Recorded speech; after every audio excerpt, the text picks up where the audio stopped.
Good afternoon, everybody. Welcome to our webinar, Making Sense of It, What's Happened and What Next.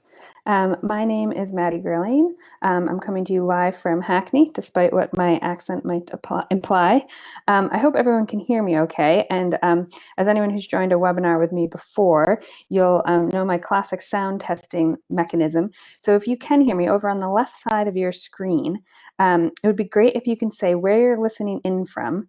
And since our theme today is sense making, and I always like to include a question on food, I wanted to know what's the most or the least complicated thing you've tried to cook during lockdown.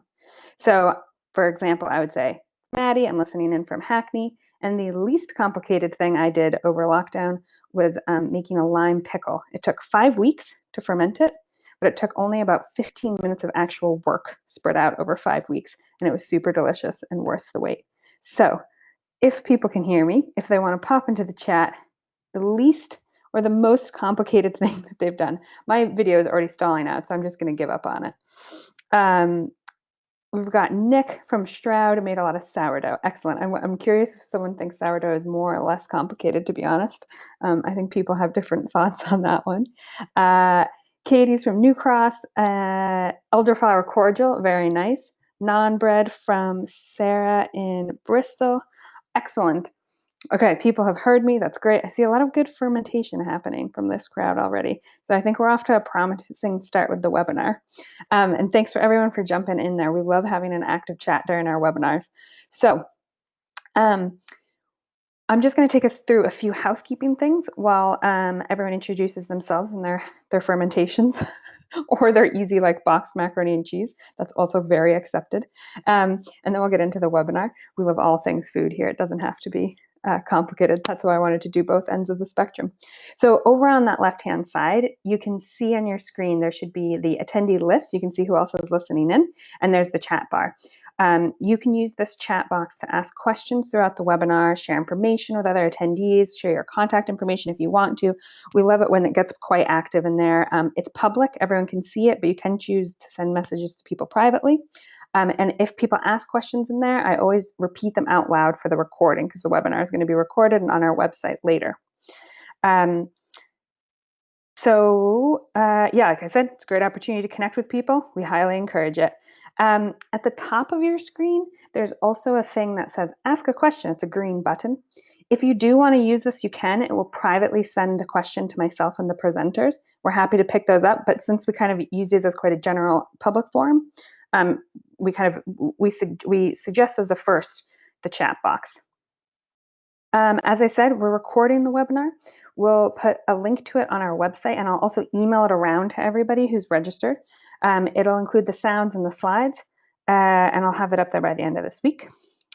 So I think that is it. That's all of our housekeeping bits and bobs, but there's some other Sustain folks in the webinar with us today who might be able to pick up on any key questions that come up while I'm just introducing ourselves. So for those of you who are potentially unfamiliar with Sustain, we're a charity in the UK who work on food and farming issues. In very broad terms, this includes advocating food and agriculture policies and practices that enhance the health and welfare of people and animals, improve the working and living environment, enrich society and culture, and promote equity. Through our alliance, we represent around 100 national public interest organizations working at international, national, regional, and local levels. We're a relatively small group. We've got around 25 staff, but our work covers quite a wide remit. So we run things like the Real Bread campaign, Capital Growth's Urban Agriculture Network in London, then also the Children's Food Campaign, Sustainable Food Places, and Food Power's National Food Poverty Program, which we'll hear a bit more about in a few minutes. The reason we've come together here today is that we've recently started convening these workshops for a small group of people from programs who are funded by the National Lottery Community Fund, who work on food around the UK. And we call this the Food Learning Forum.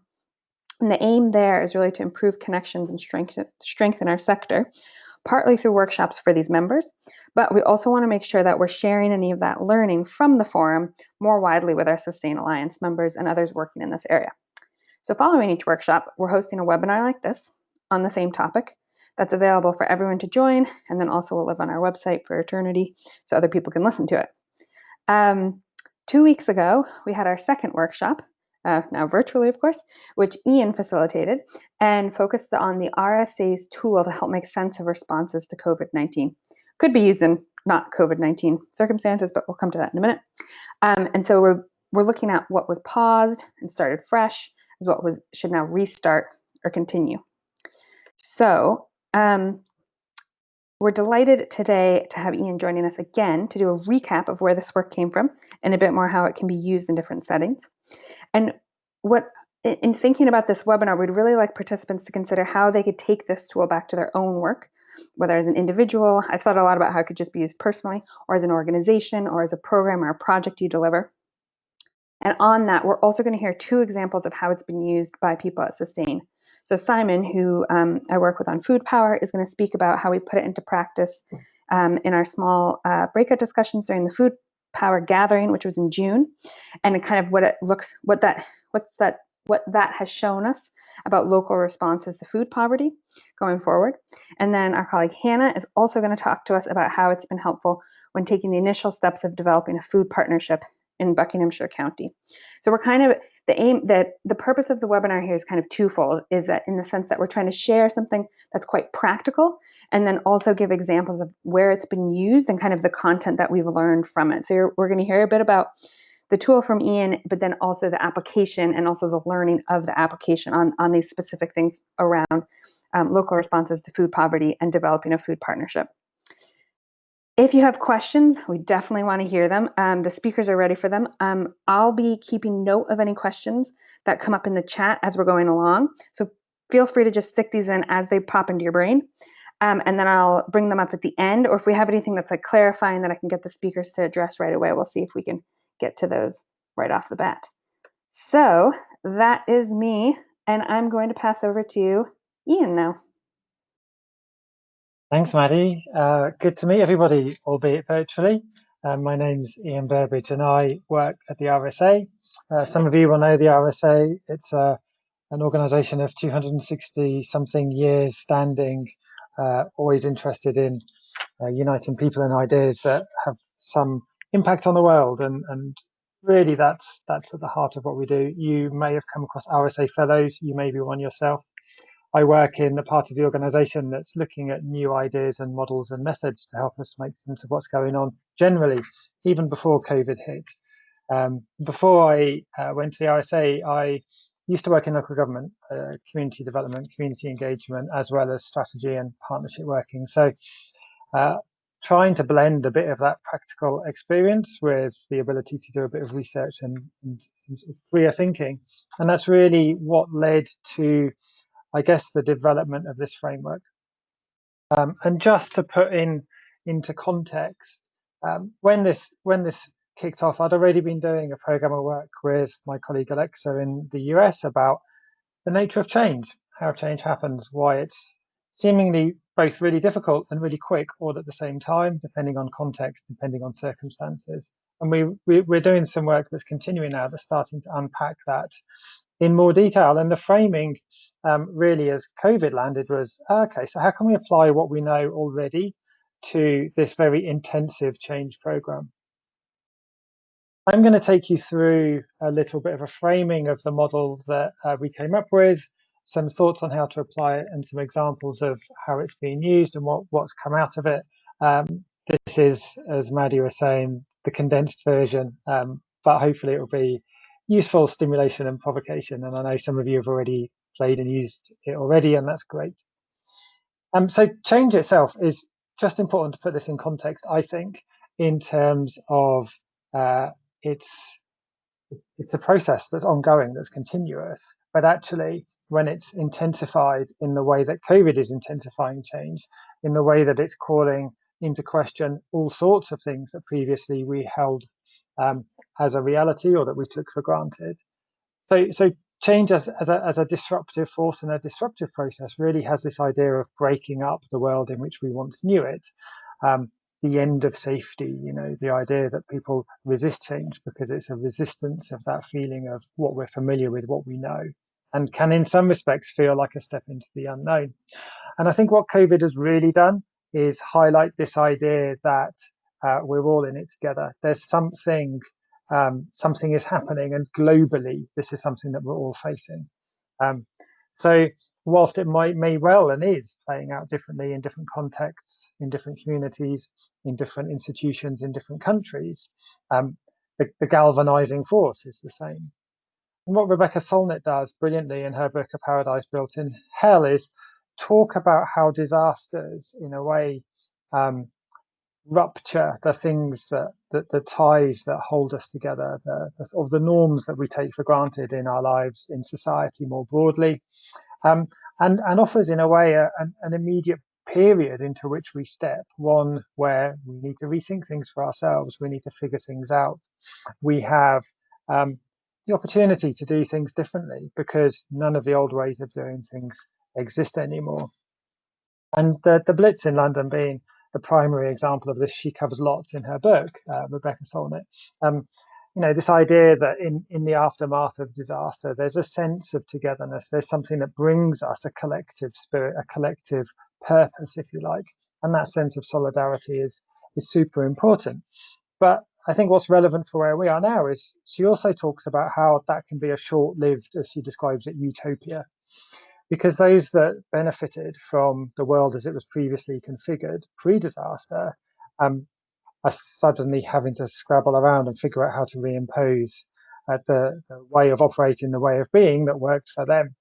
While others who see the opportunity for change, for radical change perhaps, for new ways of organising and doing things, see this as an opportunity to rethink the way that we do things. And in many respects, we see this dialogue playing out at the moment.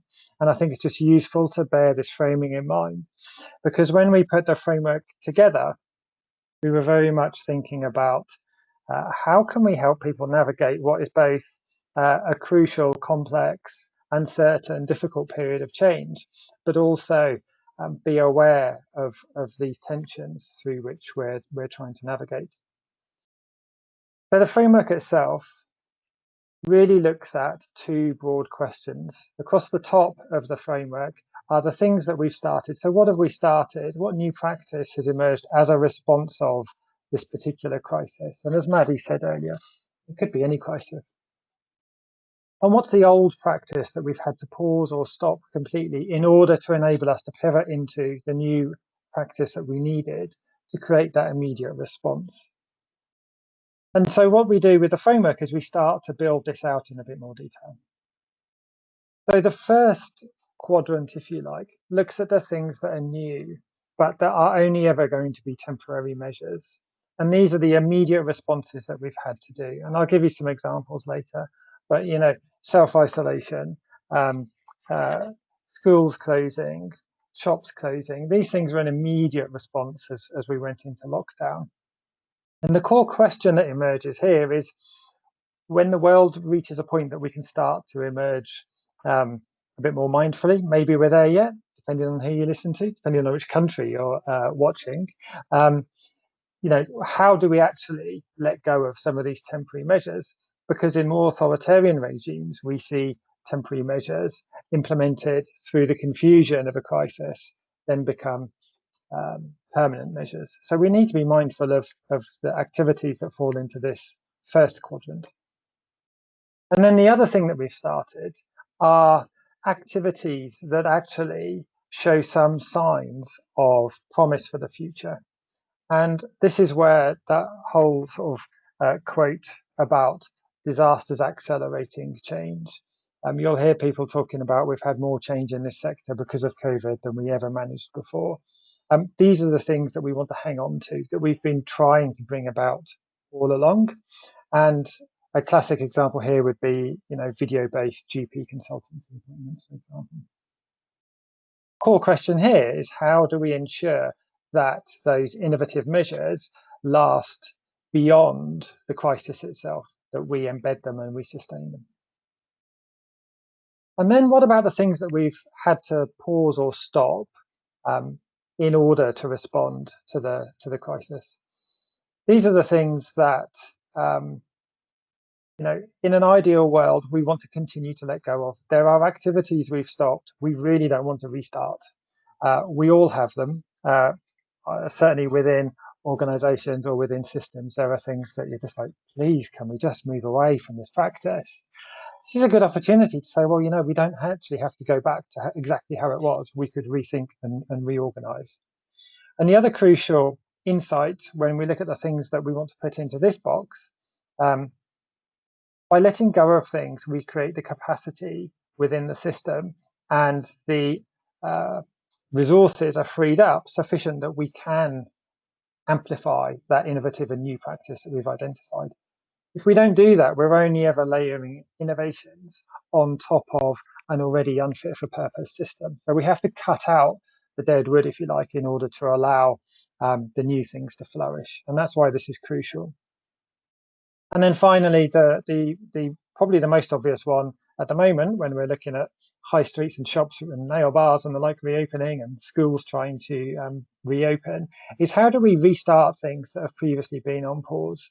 Mindful that we're now restarting things into a new context and into a new world. Things have shifted and changed significantly. So it's no longer good enough just to press play on paused activity, but we need to do so sensitively and think about, even in the way that we restart things, does that offer us an opportunity to combine that with innovations for the future?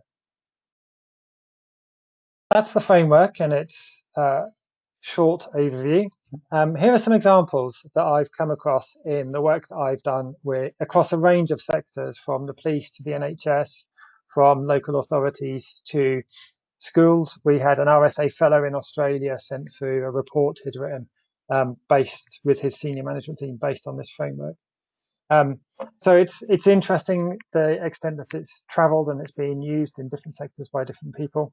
I ran some workshops with a group of community businesses up in the north west, up in Liverpool and Merseyside, and they had some amazing insights just in a sort of 2-hour session as to how things were changing and what their hopes were for the future.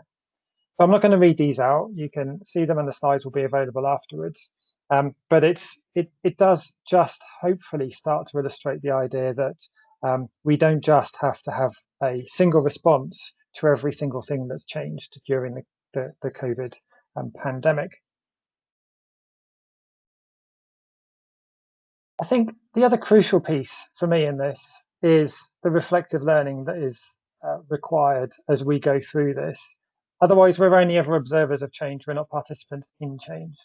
And so the bottom two questions on here ask, how are you as an individual changing or working or operating differently? What does it mean for me? What might we as individuals, what might I want to do differently after the crisis? Do I want to continue to jump on a tube to get into work 5 days a week? Do I want to work from home instead?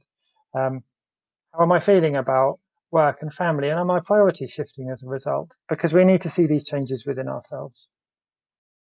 And then the top two questions ask more broadly around the activity in which you're engaged, in the sense that the framework explicitly looks at things that are either started or stopped and are therefore changed, but it doesn't necessarily talk about what we're learning about our business as usual activities. The people have still emptied bins, for example. So we need to figure out how the changing context, how our learning can be applied to those routine things. And then finally, what are the unexpected consequences or changes we're noticing as we go through this process? And my last slide, to just think about how you might want to use this, and I know some of you have. First of all, I've embedded this in a broader process. So the framework itself, how we identify what we want to put into the boxes, and then how we evaluate where those are allocated, is captured in this diagram by the notion of scanning our environment to see what's changing, and then evaluating to see what we want to do next, which quadrant they fit in. We map them onto the framework and then crucially track them over time. Because if you remember back to early April when we were 2 weeks into lockdown, life was quite different to how it feels now. And then the response is, as I was saying, to say we don't want to just have the same response to every single activity. We want a more nuanced approach. And we can apply this in a range of different settings. Conversations within your family, perhaps, within your team, your organization, your community, and so on and so forth. So hopefully that's given you an overview of the model. a very quick sense here as to how it sits within a broader tracking process that can continue over time, and then some localities, some settings in which you could usefully apply it. Thank you, Maddie. Great. Thanks so much, Ian. It was really interesting, and someone's already put in a question that actually it got me thinking about that I think we'll come to at the end once we've got Simon and Hannah in the loop as well. So I'm now going to pass over to Simon. Hi, everybody. I'm Simon Shaw. I work at Sustain, as Maddie said, and I work with her on the Food Power programme, which Sustain runs in partnership with Church Action on Poverty and funded by the UK portfolio at the National Lottery Community Fund. Sorry, I'm just going to start my timer. So Food Power is a 4-year programme. We're just going into year 4 of the programme, and it's about supporting a more coordinated, long-term, sustainable and tailored approach to food poverty around the UK, with supporting local areas to develop their own solutions with support from their peers from around the UK, and also crucially giving a stronger voice to those who've lived experience of food poverty to influence practice in their local area. And we're a sister programme to the Sustainable Food Places programme. So every year we have brought together the 60 or so alliances from around the UK at a face-to-face conference. We had one in Edinburgh and Cardiff. And the plan was to do the same this year, but obviously that wasn't possible in June. So we brought together 100 people from the Food Power Network, the Sustainable Food Places Network, and Feeding Britain Network and beyond. And they attended 2 identical short sessions of about 2 hours a few weeks ago. And we had a little bit of plenary with some opening thoughts from some people with lived experience, but then the main focus of the time was spent in smaller groups discussing one of these 3 issues. So financial support for people during COVID, food being provided for people during COVID, or providing meals, so meals that are ready to eat or ready to reheat.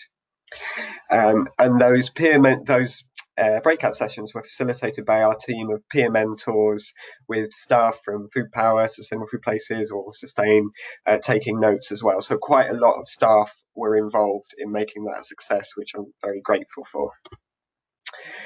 And the breakout sessions were about 50 minutes long, and they were structured around these 3 sets of questions. So we asked people to think about what happened before the pandemic, what should we as a sector restart from things that worked well before COVID hit, and what should we stop from what we were doing before COVID, and thinking all the time about food vulnerability, household food insecurity. And then in terms of the pandemic, thinking about what worked differently during the pandemic and what should we continue from that and what should we stop from the crisis response. And then thinking about us as a programme, but also government, councils and others, what support those people attending the conferences who are active in their local area, what support they want from programmes like Food Power to be able to pick up, stop or continue the sort of activities they identified during these discussions.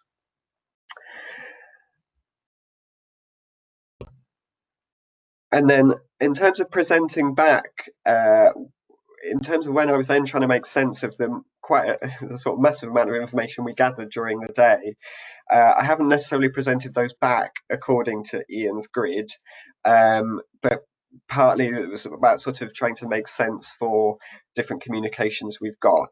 But hopefully I can share the link to the full report where we do have some tables as well that do show the sort of stop, continue, restart, etc. Grid that Ian was using before.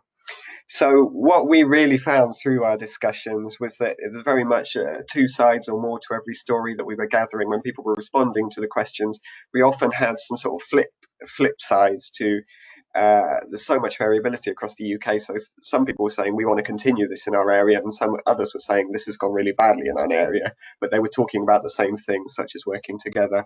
So some examples of the things that people thought were good and positive and they would like to continue were around groups and organisations coming together, working together in ways they hadn't before, the unimaginable becoming possible, which is really powerful, I think, in terms of the frustrations that people had faced pre-COVID in terms of getting stuff done. People being seen as integral in their local response to challenges that local residents face, and people who'd been unwilling to see fragility in our food system really seeing that for the first time. But then when it's sort of trying to summarize the sort of some of the negative aspects of the response to food vulnerability during COVID, a lot of those, as I said, are sort of flip sides. So in some areas there was very much uncoordinated chaos. It was described by as one person. Nutritional guidelines sort of going out the window in some areas. This real commitment to dignity a lot of organisations have being sort of trampled, I guess, by the approach to the government's shielded parcels for shielded people. And a sort of real concerns emerging around the dependence on food aid over sort of governmental support, particularly financial support for people who are struggling. So that was one way we sort of presented our findings. Then this one is about continuing and stopping. And this infographic, I appreciate you might not be able to see all the smaller imagery, but really the bit in the middle, working together and duplication, some areas saying that was really positive and some areas saying that coordination wasn't there and work was being duplicated and some people being missed and some people being overcatered for. So I guess what I'm getting at is that we don't necessarily get consensus from our meeting because there was so much variability, which I'm sure many people on this call will have experienced in their area too. So to draw sort of some of the conclusions that we got from our day, there was, yes, a very keen desire for financial support and wraparound services to be reinvigorated and to go beyond that. So not just go back to how things were, but actually properly invest in this kind of financial support and the support around financial support for people. The free school meals alternatives that were provided, whether that was meals delivery, vouchers, cash transfers. There was so much variability across the UK.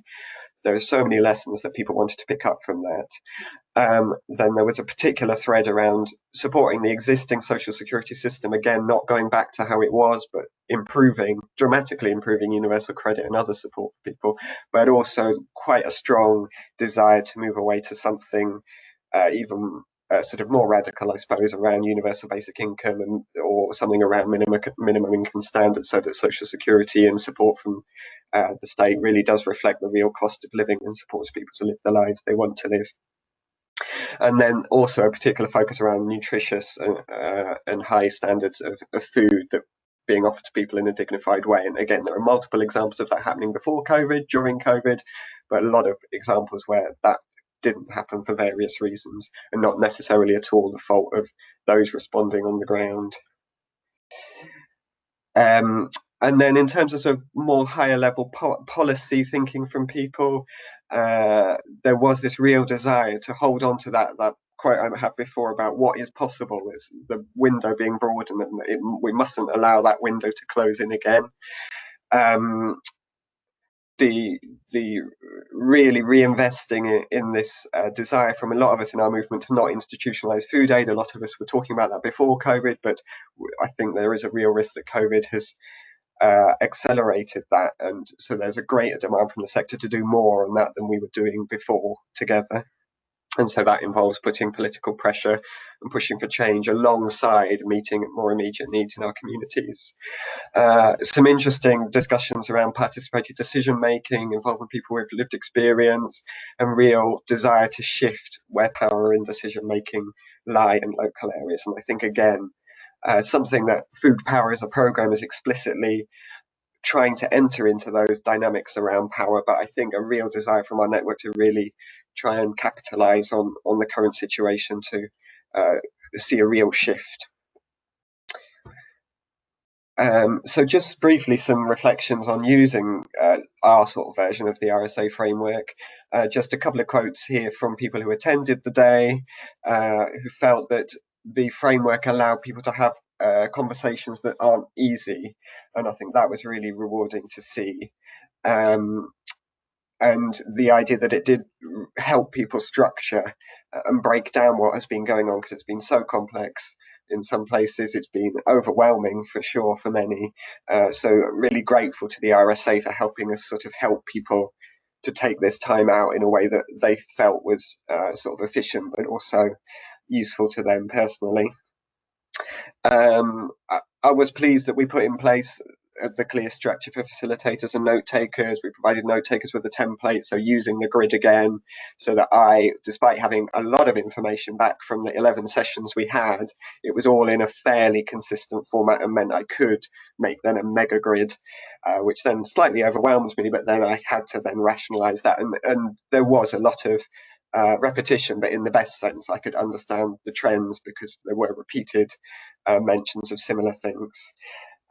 Importantly, it seemed to be, particularly perhaps some of the way we worded the questions for our own audience, that seemed to be an inclusive way to involve people. And I guess really try, instead of asking the big question about what do you think about what's happened during COVID, just to use this framework to just drill down into the specifics about what do you want to restart, what do you want to continue. And I think lots of people from different perspectives could engage with that quite easily, which was really rewarding. I think the bit that we didn't quite get to, which we didn't set out to, but then when I was trying to make sense of it all afterwards, all the information I'd got, we didn't necessarily prioritize or build consensus around all the information that had been coming through the discussion. So we reflected, we tried to make sense of that, but I would actually, thinking back, would have liked to perhaps get people to prioritize a little bit in their groups around what are the things that they as a group thought were most important, and that might have helped us a little bit to made it my job a bit easier in terms of presenting these findings back. So that's all I'm going to say on that. I'll put this link into the chat as well, but we wrote a blog following the gathering and a report that, as I said, includes some of this sort of narrative and quotes, but also towards the end of the report, some grids showing how we tried to categorize the information that came back, both in terms of Ian's 4 categories, but also in terms of different streams like food supply, dignity, financial support, the role of government, etc. So do have a look at that, but do get in touch as well, and look forward to your questions. Thank you, Simon. I preempted you and already put the link in the chat. So it's a very useful, someone was asking about slides, and the way that the recording works is that it'll show these slides like a video, but it won't necessarily, you can't click through them like in a PowerPoint format. But the Food Power blog the blog that Simon wrote and the accompanying report has a lot of that information in there. In fact, much more than I asked Simon to squeeze into 10 minutes. So yeah, so we're now going to head over to Hannah, who's going to talk about its use in quite a different setting in Buckinghamshire.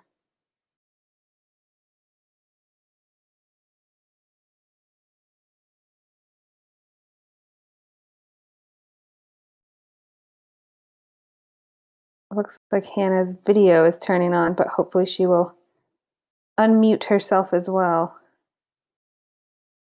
There we go. Hi everyone, Beautiful. My name's Hannah from Sustain. You may also know me from Good Food Oxford.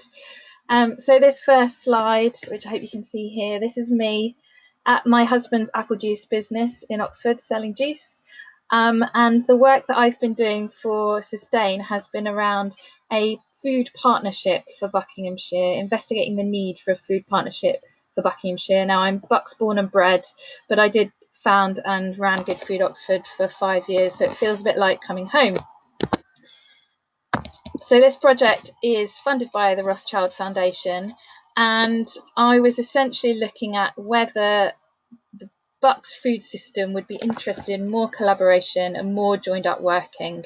And I tend to use the framework of collective impact. So collective impact is the commitment of a group of important actors from different sectors to a common agenda for solving a specific social problem, or in the nice words of Margaret Mead, never doubt that a small, thoughtful group of committed citizens can change the world, and indeed it's the only thing that ever has. So Good Food Oxford is part of the National Network of Sustainable Food Places, and I'm just essentially saying to Buckinghamshire, do you want to be part of this? And here's how we could go about doing it. Now, 2 months into my investigation project, which was supposed to be about desk research and consultation activities, the COVID crisis hit. So instead of a very much a kind of desk-based listening project, it became an action-based collaboration project. And essentially I convened 2 emergency response partnerships in Wickham and in Aylesbury. So this is the Wickham group. The Wickham Emergency Food Response Group, they had 10 meetings over the course of the crisis, started off weekly, and as the lockdown has eased, we've gone to fortnightly, and we'll probably end up going monthly. And between them, they've made masks for each other, moved food around, cooked meals, shared leafleting activities, got to grips with government guidance, which was coming at us thick and fast, promoted donations to each other, worked on nutritional value of parcels, fed back to national government on free school meal vouchers, and run cooking courses with each other's recipients. So this has been a really cohesive group that's come together in a crisis. And we also have the Aylesbury Emergency Food Response Group. So similarly, they had 10 meetings at the height of the crisis, and they referred really successfully between each other. They sourced boxes for each other, moved food around, they commandeered a community bus, got to grips, that was to deliver food, for a collection point and then delivery to the food bank. Got to grips with government guidance together, promoted donations to various places, again worked on nutritional value, and ran an online home growing project. So as the emergency calmed down and groups had stabilised and systems were in place and lockdown was easing at the start of June, I wanted to ask these groups what was important to them. And I thought that the RSA framework was a really, really good place to start. So we essentially asked them exactly the questions that Ian stated. What do you want to let go of, restart, end, or amplify? And I kind of framed that saying, we've all been in crisis together. You could use this framework in terms of your household, your organisation or group, this particular group, this emergency response group that's come together, or within wider society. What do we want to see ending and what do we want to see continuing? And if that work is particularly about the work of this group, if those responses are about the work of this group, how do we then start working on an action plan for these groups going forward? And of course, in the back of my mind, I'm always thinking about what does that mean for Bucks and a wider Buckinghamshire Food Partnership, which was the original brief. And the Rothschild Foundation, the funders, were really, really supportive of this, which is brilliant. So thanks to the fantastic Ben Messer at Food Matters, who I believe is on this call, we came across Miro. Now, this is not a advert for Miro, but we found it a really good way of groups to come together when you're not in person and do something similar to what you would normally do if you had a big whiteboard and some sticky notes in front of you. And this is the kind of activity that I really like to do. I'm a real activist in terms of the way that I do things. And I felt sort of like something had been really taken away from me by just being in front of a screen. So this is the closest that I could get to people being together in person. And essentially, we put the framework onto the Miro boards, and people can just go onto the Miro board, you share a link, and then you can use sticky notes and stick them onto the board in the significant places, and then type or write what you want to put in that sticky note in that area. And we also asked people to put their initials at the end, just so that if there was anything that was unclear, I could follow up with them. So we had several sections of activity for the Wickham group and for the Aylesbury group, and they they looked at, in these quadrants, what do we want to let go of, what do we want to restart, what do we want to end, and what do we want to amplify. Now, you know, it's always the stuff you want to amplify that's got the most sticky notes against it, right? But, you know, essentially, if we then take this and shake it down, and it was amazing actually how similar the responses were in Wickham and in Aylesbury. So I let them look at each other's responses as well. And the idea is that we can shake this down into an action plan for the future. So I'm not going to spend too much time on the responses because I'm sure that your groups would have similar responses. I've just done a word cloud of what people were saying, and you know, essentially they were just time and again talking about the value of collaboration and how important it was that everyone had been able to come together at this time, how valuable it had been, and how they really, really wanted that to continue. So then the question for me is, what does that mean? Is that just community food groups in these 2 market towns in Buckinghamshire, or is it the wider Bucks Food Partnership? And essentially that's the work that I'm doing now, trying to keep these groups going with community and charity input, as well as the local authorities, and then consulting wider, again probably using Miro, on what other actors within the whole food system want to see going forward. And that could be as a result of the crisis, or, you know, the wider issues with the food system that the crisis has kind of uncovered. So essentially my pitch now to all of the stakeholders in the system really is that we need to be better prepared for the next crisis. For a resilience and sustainability point of view, there are going to be future shocks to the food system, whether it's a second wave or climate crises and weather events in other countries, or indeed in this country, or perhaps Brexit and food chain issues. We don't know what that next crisis is necessarily going to be, but, you know, if we organise in this kind of way, then we can, you know, enable ourselves to be as secure as possible into the future. And, you know, essentially these relationships and connections have been hard won, and they're worth continuing. And I do think that the individuals within those groups in Wickham and Aylesbury absolutely agree with that assessment, and hopefully the wider partnership will as well.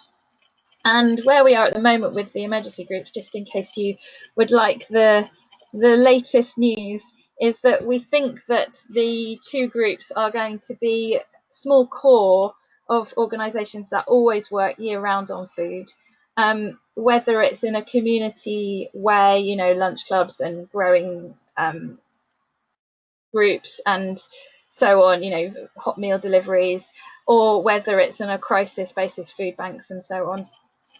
And they will be meeting year round. And then if and when another crisis comes up, then the other groups, the mutual aid groups and the more informal groups that come up, you know, from the community can join in, and then they'll be as well connected as they can possibly be.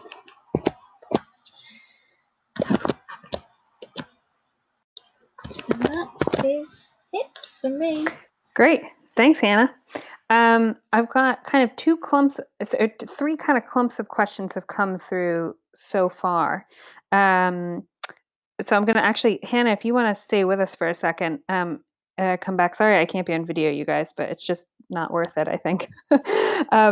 So the first one was just some kind of like logistics questions for Hannah, and then I'm going to talk a bit more about like the longer term transition things that came up a bit in the chat, and then we'll go over to some that maybe our Simon and Hannah can talk about in terms of food poverty in particular and local national responses. So Hannah, there's 2 questions that came in. Just Hillary was asking, I wondered how many people did your groups cover? Was it a small community / village or town?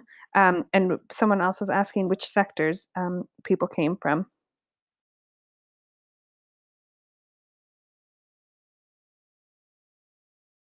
Oh, you're on mute, Hannah. Kiera, so we have about 60 members on the Wickham group and about 50 on the Aylesbury group, and about 20 attend each Wickham group meeting, and about 16 attend the Aylesbury group meetings. And it's largely either formal or informal community groups or charities, with someone who's an NHS nutritionist. There's a kind of CVS representative who's really useful on helping groups to understand their processes and, you know, where funding is and whether they need to be constituted and things like that. We had a representation from the food hubs that were set up in Buckinghamshire Council, and then the local emergency response people in Buckinghamshire Council. And we also get occasional representation from people like Citizens Advice and the Homeless Partnership. So people who kind of have a kind of peripheral role in terms of food, but maybe aren't entirely focused on food. And that's meant that the groups have been able to ask them questions, and we've added to a kind of shared, you know, resource document. But we've also found that using, and again, I'm not advertising here, but we found that using SharePoint on Microsoft has been really good. And actually, Office has really good functionality in terms of setting up groups. So we have a Wickham Food Response at Sustain Web email address and an Aylesbury Food Response at Sustain Web email address. And that means that everyone can email each other, but they don't get to see each other's email addresses. So it's been very valuable. That's cool. I think one of the things that's been interesting about hearing you speak, and it's the same with Simon and kind of the chat that's happening right now, is just around like tools, like very concrete tools that are useful. Like Miro is really useful, and like this having this way of structuring the way we think and host conversations beyond just kind of like, oh man, what happened? Like, what do we do now? Is really useful and shared. And having like different kind of systems in place it's more work than you sometimes think, and getting it right is very difficult. There was I just want to add to it actually. Yes, so we're starting to formalize these groups because of course everyone just came together in a crisis and started doing stuff, and it just wouldn't have been appropriate really to set up terms of reference and things like that. I suppose we could have done, but I've only been doing 2 days a week, and I couldn't do that in the time available. So now we're going back and saying, okay, what is our practice? How are we doing this? And now we're setting up the terms of reference and the ground rules and so on. Yeah, I guess it speaks to kind of like immediate needs first, and then kind of like what's the long-term vision here. And hopefully at this point people kind of know each other, and there's like the trust and relationships that are built into making that process more smooth, I would hope. Bringing it back to some of the other questions that came in, or some of the comments, people were, Lopa was saying, she said, interesting framework, but wondering where the quote transition phase sits when the old practices are in a flux state of change before becoming quote new, and then those that are kind of old nor new. And then Andre was saying, using the word, often thinking of things as transition more than disruption could be useful. And I was similarly thinking about how I've been hearing a lot of people talk about this, the post-COVID, or like the recovery phase, and myself included, I use this language, but I don't really feel like we're out of the woods at all at the same time. And I'd say that in terms of like the food needs, which is what many people who are, I think, who are speaking today and that are probably listening in terms of that emergency food response, like how we structure our own conversations and work going forward in terms of the short term and the long term, and thinking like, is the use of things like recovery helpful right now, or talking about when is it appropriate to start talking about stopping things versus and things like recovery. So I was just wondering if any of the three of the speakers want to kind of address that point around language and when to start and stop, I guess. I can say a few words to kick off if that's helpful. I think language is super important, obviously. Just a couple of reflections then on this idea of transition and building back better and all of the phrases that we're hearing. My perspective is one of someone who kind of sees things a bit more systemically and a bit more cyclically, if that's even a word, anyway, in circles. And so for me, the idea that there is a post-COVID destination we're heading to doesn't sit comfortably. Yes, there's going to be a post-COVID world at some point that we have emerged into, but that will be completely and utterly shaped by COVID, and we don't know what that's going to look like yet. So I struggle with all of this, building back because it suggests regression to me, whereas actually what I think we need to do is to find ways of navigating uncertainty and ambiguity and complexity. And for me, those are the tools that we need to be playing with. And for me, that's the framing that I'm working with, is what are the cycles that are playing out. That very immediate response cycle has played out. We're in a different cycle now. But to think that we're going to hit a destination whereby we fixed it, COVID is behind us, it is no more, we've got a vaccine and we can move forwards, to me is to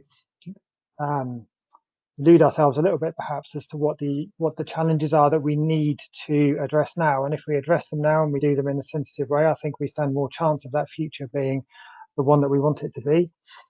So maybe there's a bit of philosophy in there as well. So I don't like to necessarily think of it as a transition from pre to post. I know the framework sort of hints at that, but the more detailed application of it is to see the framework as being something that you're continuously living with.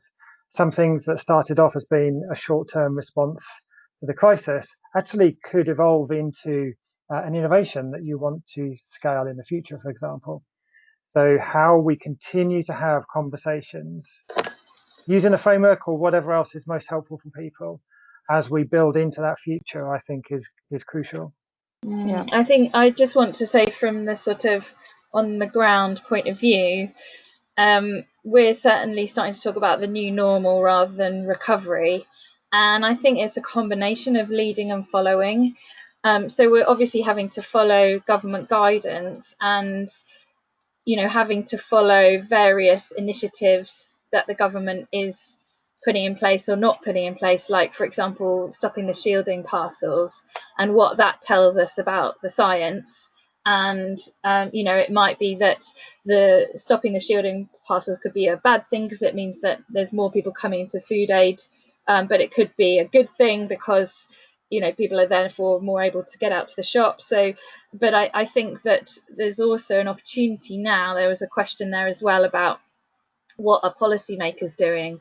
I mean, this is the first time, I would say, in 5 years of running Good Food Oxford that we're talking direct to senior decision makers in the local authority, without having to do what I've always called the pincer move, which is having support from your councillors and your officers, and they get the senior people in the middle, right?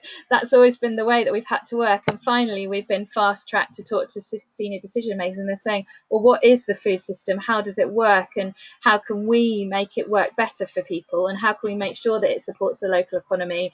Oh, and by the way, we've signed a climate declaration. What can we do about that? And, it's been really useful from a sustainable food places point of view to be able to pull things off the shelf, if you like, or the things that the groups have been talking about, in this kind of, what do we stop? What do we get going again? And be able to talk to senior people immediately about that. So, the proof is in the pudding, but I think from a systems point of view, you're absolutely right that we need to move away from this reliance on food aid. And I would say that food sovereignty is where we need to be looking to. And I've been really heartened by the community groups who've literally said, we can't get enough vegetables. We've got this piece of land, we're just going to plough it up and plant some veg here. And that's the kind of activity that I think national and local policy and funding should be supporting. Yeah, certainly. Simon, you flagged yourself, and then there's also a few other questions I want to get to that have come in, which is, yeah, they're coming in hot and fast now via the chat and privately. So go for it. Fine, I'll be brief. I just wanted to kind of echo what Ian, I think, in particular said about actually lots of the ideas that bubbled up through the gathering and the process we used. They aren't new things. It was very much about accelerating something that people wanted to do pre-COVID and now feel that the case is even stronger to do so, or the need is even greater, or there's a sort of sense of a turning point. So whether that was around more financial support for people, or making sure that nutritional standards are followed throughout food aid provision where that's necessary, but also some quite challenging stuff that came through that I think maybe in response to one of the questions you might be coming to, Maddie, around. Yeah. One of the issues that really bubbled up was whether as a programme, as food power, and perhaps as a sector, we need to take a clearer stance on things like food pantries or food clubs or social supermarkets. How much do we see them as part of an immediate response to food insecurity, or how much do we see them as actually a longer term response to the fact that there's a certain inevitability on perhaps to some people having less money than others. We don't live in an equal society. So how much are those models that are not food banks, that people might pay a membership fee but get much more for their money than that? How much are they part of a longer term solution? And I guess quite a lot of request for us as a programme to perhaps take a stronger view on that, so that, because people, whether we like it or not, are sort of looking to us for some guidance around that. So some challenges, I think, for us as programmes. Yeah, certainly. I think the point about accelerating is one that we've seen like again and again coming through, that a lot of the problems have been accelerated, and then somehow, but thankfully also some of the solutions have been accelerated. But there is this kind of concern around institutionalizing food aid, but in particular within our food power work, we've seen quite a bit. Quick one for you, Simon. Liz Dowler was asking if there was any local or national policymakers like DEFRA, local authority, PHE, DEFRA. Oh, sorry, I said it twice. In attendance or taking part in the gathering. So the gatherings were focused on people who were involved in their local food property alliance, food partnership, etc. So, but there were local authority people in there. I imagine not necessarily senior decision makers, as far as I know, within councils or health bodies locally, but lots of people. A significant number of people who are working in public health and other departments within local authorities. There is. I'm not quite sure how much I can say publicly, but there is going to be some research that is going to engage those decision makers around food vulnerability during COVID, and food power is sort of going to link into that research. So that's a sort of parallel bit of work. So hopefully the sort of findings can come together over the next few months. Yeah. This question came in from Maddie, and Ian, you might have thoughts on this, or Hannah or Simon, but she said, have you come across or used any dynamic governance tools such as sociocracy? And what has your experience been of how this has impacted coherence of the way things are organized, delivery, impact, decision-making, relationship building? I know there's been some like tool sharing chat already in there, but does anyone want to jump in on that? So from go on, you go, Hannah. We'll start Well, with I Ian. can. And then That's fine. Okay. In all honesty, now I'll have to Google the name of that tool. But in all honesty, the groups that I worked with in the crisis scenario wanted me to be quite a strong chair, and so having someone who was quite solid that they could convene around was actually seen as a good thing. And yes, I'm very collaborative, and yes, I try and bring in all voices, but actually having quite a traditional organizing framework, not traditional, sorry, let's say conservative, don't know what the term is, with a small c, organizing framework actually works really well in a crisis. And I know that in government they have a very top-down way of dealing with a crisis, where they have gold command and silver command and things like that. I'd be interested to hear what others think, because actually I think sometimes a strong framework like that can be really valuable when people don't really know what to do or what's happening. Yeah. Ian, do you want to jump in there, and we'll just have to wrap up in a minute? Sure. Very quickly, to be honest, I've not come across sociocracy as a thing.